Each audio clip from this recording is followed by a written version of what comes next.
Quando eu era mais novo me diziam que eu não batia muito bem na minha mente. Me chama de louco ou de delinquente, mas o flow que te deixa consciente. Fala, esse é o Tá em Choque, seu canal de terror, horror, suspense e algo mais. Depois dessa viagem intensa de dirigível pela história de Hood of Rose, seguida da autópsia do game, onde destrinchamos todas as vias ocultas dessa obra-prima, eu decidi reservar um vídeo específico para falarmos sobre as proibições e todas as polêmicas envolvendo o jogo na época de seu lançamento. Quem é fã de longa data deve lembrar o rebuliço que foi o mundo afora quando começaram a surgir boatos sobre um jogo onde você basicamente precisa caçar crianças, matar bichos e torturar garotinhas para passar de fase, ou pelo menos foi o que se falou na época, sem o menor conhecimento, até chegar em ouvidos sensíveis demais, em cabeças pequenas demais. Quero aproveitar também a ocasião para refletir com vocês sobre a relação das pessoas com o terror arte, se deve haver e quais seriam os limites ideais para as crianças, dependendo da idade, os prós e contras, se vale a pena censurar, esconder, enfim. Quero formular aí minha opinião sobre essa questão espinhosa que é o acesso de menores de idade ao horror.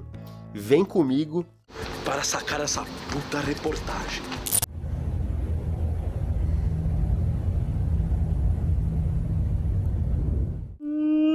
Em 2006, na época do seu lançamento, Hood of Rose chegou causando. Na Polônia, o Ministério da Educação discutiu que o jogo não era adequado para menores, tendo ele classificado como para maiores de 16 anos na Europa e para maiores de 17 na América do Norte, mas a principal polêmica foi através de uma revista italiana chamada Panorama, onde na edição de outubro um jornalista chamado Guido Castellano condenou absurdamente o jogo, dizendo que ele era repleto de cenas eróticas e violência contra meninas. Ele afirmou, não sei de onde ele tirou isso, que o jogo tinha uma mecânica de enterrar pessoas vivas, o que não existe no game. O que aparece é a nossa personagem principal, Jennifer, caindo num caixão aberto, dentro de uma cova, que depois é retirado do solo e levado até o dirigível, nem enterrada viva ela é. E o cara basicamente disse que a gente tem como objetivo enterrar a criança viva no game. É a boa e velha fake news. No mês seguinte, novembro, 3 deputados franceses apresentaram um projeto de lei pedindo a proibição das vendas do jogo, argumentando que o objetivo do game era violar uma menina nas condições mais terríveis e depois torturá-la e matá-la da pior forma possível, e que se nada fosse feito a respeito disso, os videogames poderiam se tornar um fator incontrolável da violência decadente em nossa sociedade. Você vê como entra a década, sai década, o discurso é sempre o mesmo, né? Bota pânico nas pessoas, cria um monstro que não existe, pega na sensibilidade, pega onde dói, que é a preocupação dos pais com os filhos, na falta de conhecimento das pessoas sobre uma arte tão nova que era o videogame, tudo na base do velho discurso, precisamos proteger nossas crianças. O ministro da União Europeia também atacou o jogo, que segundo ele possuía crueldade e brutalidades obscenas, apelando que o sistema de classificação indicativa fosse alterado em toda a Europa e que os representantes da indústria fossem pressionados e confrontados pelos políticos. Ainda bem que ele tomou um esporro da comissária de Informação e Meios de Comunicação Social, que basicamente disse pra ele: meu filho, que papelão, hein? Nem fui consultado antes da sua carta aos ministros, o jogo tá regulado dentro dos conformes, com toda a informação pra qualquer pai ler, que você tá fazendo é censura barata, atentando contra, e aí dá até um negócio ruim falar isso hoje em dia, a liberdade de expressão. Ao longo de 2007, os deputados europeus ficaram enchendo o saco para impedir que o jogo fosse distribuído e, no fim, a editora optou por cancelar o lançamento do game no Reino Unido, por ironia, já que é justamente onde se passa a história do game, devido toda a perseguição e as mentiras que rolavam na imprensa, como essa chamada num jornal dizendo que se tratava de um jogo infantil, mesmo o negócio sendo proibido para menores de 16. No resto da Europa ele foi lançado, mas também foi proibido a princípio na Austrália e Nova Zelândia. E a Sony também se recusou a lançar nos Estados Unidos, mas a Atlus, publicadora japonesa, garantiu que o game fosse lançado nos States. Eu fico imaginando os caras lá na Punchline no Japão, vendo tudo que o jogo que eles fizeram causou só por existir. Deve ter tido basicamente essa reação aqui, ó, Tom Yoda. Que a gente foi fazer, bicho? O criador até se posicionou dizendo que não tinha a menor ideia de onde veio essa história de que o jogo era sobre sadomasoquismo, que crianças eram enterradas. E imagina, você fazer uma obra-prima dessas e em retorno o que você recebe? Calúnia, difamação e a sua integridade posta em risco. Enfim, nada de novo sob o sol, é uma história que a gente já conhece há muito tempo. Eu quero agora aproveitar esse assunto pra gente levantar uma questão que, como dizia Chorão, não tão complicada demais, mas nem tão simples assim, que é: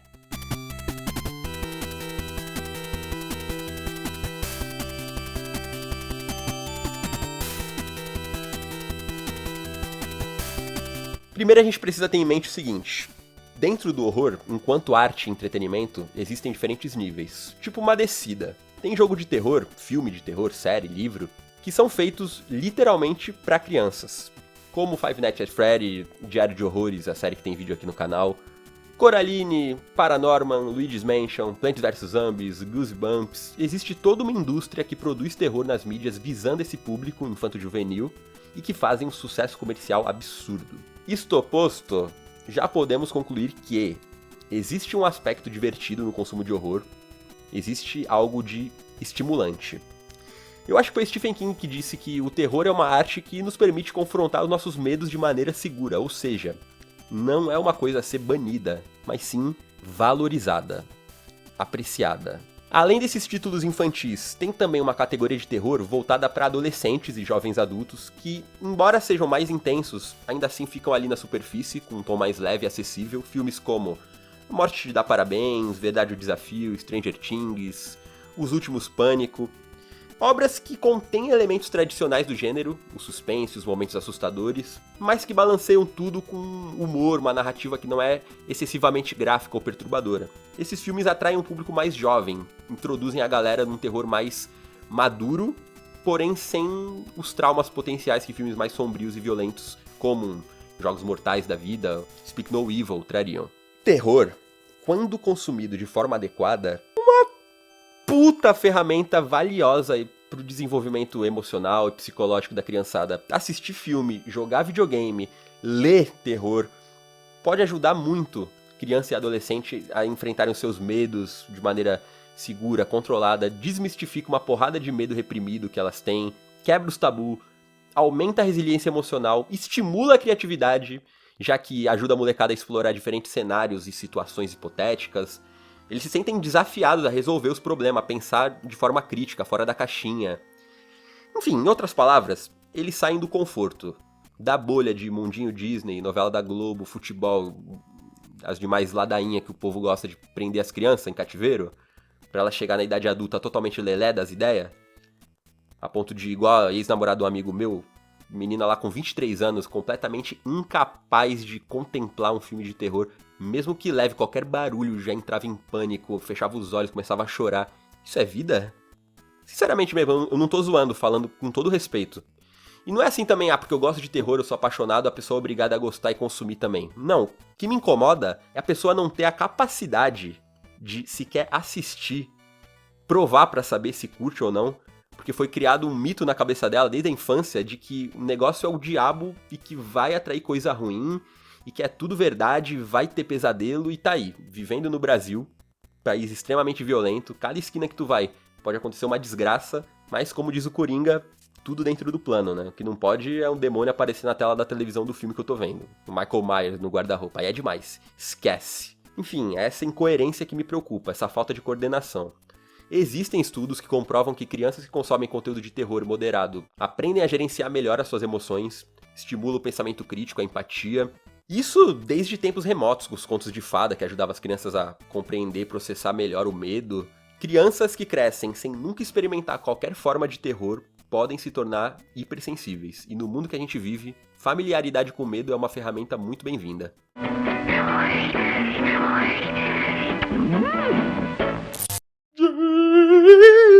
Dito isso, é muito importante que essa exposição seja feita com cuidado e responsabilidade. Uma criança de 8 anos não tem que ver um filme de terror com cenas gráficas, né? Estupro, dilaceração, enfim, violência extrema. São coisas já mais complexas, perturbadoras, né? Uma mente jovem, o consumo precisa se alinhar ao estágio emocional que a pessoinha se encontra no momento. Só que, e aí entra a minha posição mais polêmica no assunto, eu não acredito que a censura, as regras, enfim, o acesso dos menores de idade ao horror deva ser tão matemático assim, tipo, apareceu um peitinho ali, toma ali censura R. Ninguém abaixo de 17 anos vê essa porra. Ou sei lá, um baseado, uma fratura exposta. Tem uma complexidade aí, claro, que não é todo adolescente de 14 anos que vai estar pronto pra ver uns Jogos Mortais, mas muitos, como eu na época, vão estar aptos a assistir e ficar de boa com isso. Absorver como arte, achar empolgante. Só que com essas regras de restrições onde, opa, jorrou um sangue ali naquela cena, opa, mulher pelada saiu correndo, se pausar dá pra ver. Mesmo que seja um filme mais comportado, mais suave que Jogos Mortais, o moleque não vai poder ver. Quer dizer, vai, né? A gente sabe que na prática tu pode entrar no cinema, assistir o que quiser, ir na loja de games, o cara vai te vender o que tu quiser, Isso, no fim, é mais sobre a relação familiar e social mesmo, que foi passado pra criança. E aí vai criando um negócio em cima daquilo, uma bola de neve que vira um bitolado e acha que o demônio vai sair de dentro da televisão. Toda essa nuance do pode ou não pode. E aí, elas vão se sentir desafiadas por outras crianças, acabam consumindo de maneira errada, na hora e contexto errados. E aí realmente vai dar ruim a experiência. Pulou de um Five Nights at Freddy's pra um Silent Hill 4, de um Diário de Horrores pra um Martyrs. Pô, tomou distraído e tá se recuperando até hoje. Agora, se não tivesse tido a ladainha em cima, se tivesse jogado ou assistido ali com os pais, os irmãos mais velhos, na calma, primeiro aquele terri mais leve, depois um meio termo, sabe? Igual pimenta, vai aumentando a carga. Não tem erro, pô. Vou usar de exemplo um relato pessoal. Vocês sabem, já falei nos vídeos de Clock Tower, em outras autópsias, que o meu contato com o terror começou cedo. Eu com 7 anos já tava assistindo e jogando com meus primos, fugindo do Scissorman, cortando as pessoas pelo prédio, estourando cabeça de zumbi com a Jill e por aí vai. Nisso, quando eu tava no auge dos meus 9 anos, eis que eu jogo Clock Tower 3, que já é um passo adiante em termos de complexidade, porque você pega o 1, primeiro que os gráficos já distanciam um pouco da realidade, por mais que o Scissorman dilacere as pessoas, tá tudo ali no quadriculadão PS1, ou no 2D do Nintendo First Fear. Segundo que a própria trama não é tão intensa assim, no que diz respeito à psique humana, ou coisa assim. Uma família malvada assassina que quer te matar e você tem que fugir deles, investigar pra achar o assassino antes que seja tarde demais, com um pano de fundo envolvendo bruxaria, satanismo, enfim. Aquele horror sobrenatural, não é muito intimista, digamos assim. Então é claro que eu me julgava preparado ali pra encarar o Clock Tower 3, mas eis aí um engano que eu cometi, porque o Clock Tower 3 o buraco é mais embaixo. Além dos gráficos serem mais realistas, a história em si toma caminhos mais pesados, tudo tem mais detalhe, mais contexto, a coisa parece mais pessoal, a Alyssa lidando ali com situações de completo desespero e maldade. Eu não vou me aprofundar muito nisso, porque eu quero falar melhor disso na autópsia de Clock Tower 3, quando eu fizer. Mas, conclusão, fiquei 2 meses realmente perturbado, tive pesadelo com o jogo, problema pra dormir, a ponto de chorar e fazer escândalo no dia que os meus primos queriam colocar aqui pra jogar de novo. Pô, e ninguém entendeu nada, acharam que eu tava de birra. Ou seja, também não dá pra ser várzea. É preciso ter estratégia, dar tempo ao tempo pras coisas. De repente, se eu tivesse segurado mais uns anos pra jogar, em vez de 10 anos eu ter 15 na época, minha interação com o game tivesse sido diferente. Já mais pé no chão, mais racional. Como foi o caso com Rule of Rose, que é um jogo pesadíssimo, mas que, por eu já estar uns 3 anos mais velho e ter jogado na calma, não me perturbou dessa forma. Ele tá pau a pau ali com Clock Tower 3, apesar de Rule of Rose não ser tão gráfico, não ser explícito como Clock 3 é. Aqui é mais a subjetividade, né? Não mostra muita coisa. Resident Evil clássico, por exemplo, tem muito mais sangue que Rule of Rose. Tem cabeça estourando, um apelo sexual ali nos personagens, coisa que Rule não tem. E ainda assim, Rule of Rose é bem mais pesado para uma criança do que Resident Evil. Pelas temáticas, pela narrativa, pelas sugestões da história que ela tá contando. Olha que complexo isso, né? Como o cálculo não é tão simples. Alyssa. You figured me out, little girl. Eu não tô aqui pra cagar regra nenhuma, nem cravar qual é a idade certa pra fazer o quê. Essa é uma discussão longa, que envolve muitas esferas da indústria, da vida humana, da sociedade. Dava pra gente debater por dias até chegar num sistema de filtragem ideal pra cada um saber o que consumir e quando, quais as recomendações certas, como expandir e tornar essas experiências cada vez mais seguras e proveitosas pra molecada. A tecla que eu tô batendo nesse vídeo é só sobre a necessidade desse debate acontecer, de não deixar o mito falar mais alto, seja pelo viés conservador, não, meu filho tem que ver Carrossel apenas, e Galinha Pintadinha, e quando tiver idade, os 10 mandamentos da Record, Friends, Glee. Não tem que ficar jogando esses jogos não, pra depois ir pra escola fazer um atentado. Aí o moleque comendo pão que o diabo amassou na escola de bullying, professor filho da puta e tudo mais, chega em casa e não pode jogar Resident Evil, porque pro pai dele aquele é o mal na vida dele. Ok, né? Seja pelo viés holístico da coisa, não vou dar play nesse filme pras crianças aqui em casa, pra quê? Agora que eu fui promovido no trabalho, tá tudo certo na minha vida, eu vou abrir os canais de energia negativa? Atrair essa carga, esses maus espíritos? Melhor eles verem filme da Adam Sandler.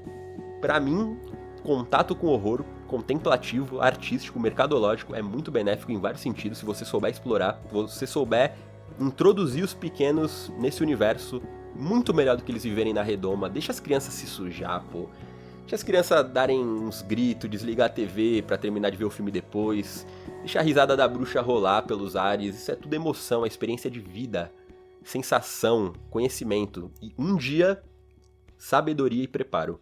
Você percebe que em todo filme que existe uma sociedade falida, que já tá no submundo, que tudo de errado acontece, sempre tem uma fachada de We Are Happy, né? Sua própria realidade, né? McDonald's, amo muito tudo isso. Ai que lindo o sol. Aí por trás é só chacina infinita de animal, trabalhador explorado 3 horas por dia por merreca e milhões de pessoas com intoxicação alimentar. Um Fallout, BioShock, tem lá as comunidades vivendo em plena harmonia e felicidade, aí por trás você descobre, né? Puta, os caras são todos uns lunáticos genocida. Resumindo, os poderosos querem mais é que nossas crianças cresçam na redoma mesmo. Que fiquem na fazendinha feliz para que eles sejam devidamente processados, sem pensamento crítico de nada, sem contato com nada que seja fora do convencional, enquanto o mundo inteiro ao redor delas está sendo corroído, enquanto nenhum filme ou jogo de terror, mais pesado que seja, não consegue chegar no dedinho do pé da realidade, da fome, da violência, das guerras, das multidões desumanizadas, enfim, mundo real, que mesmo com tanta beleza, ainda é o maior filme de terror que a gente é capaz de imaginar. Pensa sobre isso, a gente vai ficando por aqui, que jornada deliciosa falar de Julia Rose, mano. Eu esperava que eu fosse gostar, que fosse ser bom, que eu fosse ficar mexido, mas revisitar essa obra agora com uma cabeça formada foi transformador. Eu espero que vocês tenham gostado desses vídeos, esses 3 vídeos, tanto quanto eu gostei. Muito obrigado, se inscrevam no canal, considerem aquela força, seja no Pix ou como membro, tá tudo aí na descrição. Beijo, fiquem em paz e a gente se vê por aí.